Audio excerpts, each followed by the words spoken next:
Sa isang maliit ngunit abalang bayan ng San Isidro, nakatira ang isang babae na ang pangalan ay Aling Rosa. Wala siyang malaking bahay o sasakyan. Wala rin siyang maraming pera. Ngunit mayroon siyang mas mahalaga kaysa sa lahat ng iyon, isang mabuting puso at ngiti na kayang magpagaan ng araw ng sinuman. Bago pa sumikat ang araw, naglalakad na si Aling Rosa sa mga tahimik na kalsada papunta sa palengke ng mga bulaklak. Bumibili siya ng mga sariwang rosas, liryo at sampagita. Maingat niyang tinitirintas ang mga ito at ginagawang mga munting palumpon na may halong pagmamahal at malasakit. Pagkatapos noon, pumupunta siya sa lumang plaza kung saan may isang matandang fountain. Doon siya nauupo sa tabi nito, bitbit ang basket ng mga bulaklak habang hinihintay ang mga dumadaan. Binabati niya ang bawat isa, mga taong papasok sa trabaho, bibili sa palengke o dadalaw sa kapilya. Palaging may ngiti at magiliw na bati si Aling Rosa, kahit kaunti lamang ang kanyang kinikita. Para sa kanya, ang kaligayahan ay hindi nasusukat sa pera, kundi sa kabaitan at pagmamahal. Isang taon, dumating ang malalakas na ulan. Sa simula, ambon lamang ito, ngunit di nagtagal, naging malakas na bagyo, bumaha ang mga kalsada, at nanatiling kulay abo ang kalangitan sa loob ng maraming araw. Nabasa at nabulok ang mga bulaklak ni Aling Rosa bago pa man niya ito maibenta. Gayunman, bumabalik pa rin siya araw-araw sa kanyang munting pwesto, isang sirang tolda sa tabi ng lumang pader. Basa ang kanyang damit, malamig ang kanyang mga kamay, at sumasakit na ang kanyang likod.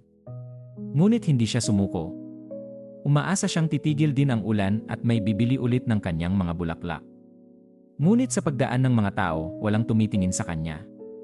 Ang dating babaeng nagbibigay ng ngiti, ngayoy tila hindi na napapansin ng mundo. Isang umaga, tinitigan niya ang basket ng mga basang bulaklak. Gusto na sana niyang umiyak. Ngunit napansin niya ang mga taong nagmamadali, mga mukhang pagod, malamig at walang ngiti. Tahimik na pumasok sa isip niya ang isang kaisipan. Mas kailangan nila ng ngiti kaysa kailangan ko ng benta.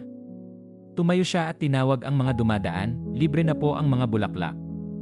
Ngumiti po kayo kahit umuulan. Napahinto ang ilan. May mga ngumiti. May batang babae pang tumawa at yumakap sa kanya. Isang lalaking galit dahil nabasa ang cellphone niya, kinuha ang isang sampagita, at sabi ni Aling Rosa, "Baka masama ang araw, pero hindi ibig sabihin masama ka rin. Lilipas din yan." Makaraan ng ilang araw, habang patuloy pa rin ang ulan, dumating ang isang lalaki. Malinis ang kanyang damit, puting polo at may dalang folder at susi. Lumapit siya kay Aling Rosa at nagsabi, "Ako po si Emilio. Noong isang linggo, kumuha ako ng isa sa inyong bulaklak. Basa man yon, pero hindi ko makalimutan ang inyong mga salita. Araw na yon, nawawalan ako ng pag-asa. Bagsak ang negosyo ko at may sakit ang ama ko. Pero pinatatag ako ng inyong kabaitan." Inabot ni Emilio ang folder at ang maliit na susi. "May maliit akong flower shop sa kanto. Gusto kong gamitin niyo ito. Libre muna ang renta. Ang gusto ko lang ay ipagpatuloy ninyo ang inyong ngiti at kabutihan." Hindi napigilan ni Aling Rosa ang kanyang luha. Naalala niya ang lahat ng araw na pinili niyang maging masaya sa kabila ng hirap. Kinabukasan, binuksan niya ang maliit na flower shop.